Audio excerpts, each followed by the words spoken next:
আজ নন্দকুমার থানায় রাজ্য সরকারের 1950 সালের আইন অনুযায়ী গরু বা মোষ প্রকাশ্যে বলি দেওয়া নিষিদ্ধ।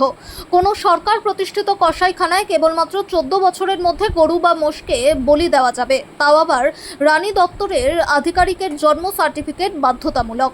এই নন্দকুমার থানা এলাকায় যে সমস্ত গরু ব্যবসায়ী ও ইমামরা রয়েছে তাদেরকে ডেকে আজ নন্দকুমার থানা প্রশাসনের পক্ষ থেকে সাফ জানিয়ে দেওয়া হয়।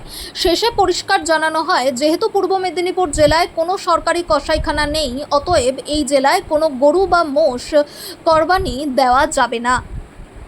যে কাজ ও প্রজননের ক্ষেত্রে পশুটির বয়স 14 বছরের বেশি অথবা পশুটি বার্ধক্য, আঘাত, বিকৃতি বা অন্য কোনো দুরারোগ্য ব্যাধির কারণে স্থায়ীভাবে অক্ষম হয়ে পড়েছে, এই ধরনের শংসাপত্র প্রদানে অস্বীকার করলে ক্ষুব্ধ ব্যক্তি শংসাপত্র প্রত্যাখ্যানের বার্তা পাওয়ার 15 দিনের মধ্যে রাজ্য সরকারের কাছে আপিল করতে পারে।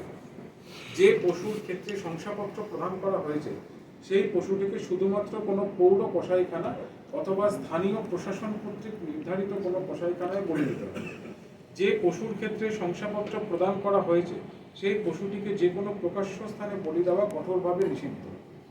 পশ্চিমবঙ্গ পশু হত্যা নিয়ন্ত্রণ আইন 1950-এর বিধানসমূহ কার্যকর করার উদ্দেশ্যে কোনো পৌরসভার চেয়ারম্যান বা কোনো পঞ্চায়েত সমিতির সভাপতি ক্ষেত্র বিশেষে যিনিই হন না কেন, তার দ্বারা প্রাধিকার প্রাপ্ত কোনো ব্যক্তি অথবা কোনো সরকারি পশু চিকিৎসক কর্তৃক বলি প্রাঙ্গণ পরিদর্শনের কাজে কেউই বাধা প্রদান করতে পারবেন না।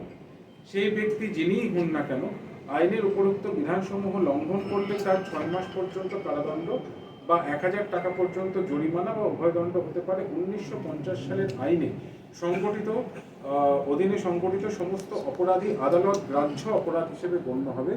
ভারতের মহামান্য সুপ্রিম কোর্ট এবং মহামান্য কলকাতা হাইকোর্টের সংশ্লিষ্ট রায়সমূহ সরকারি ওয়েবসাইট http://wbard.gov.in এ পাওয়া যায়। এইটা হচ্ছে মোটামুটি জনসাধারণের উদ্দেশ্যে বিজ্ঞপ্তি, যেটি 13/5/2026 এটি করা হয়েছিল এবং এটি আমরা অনুষ্ঠানের শেষে আপনাদের সবাইকে দিয়ে এবারে আপনারা বন্ধ করতে পারেন।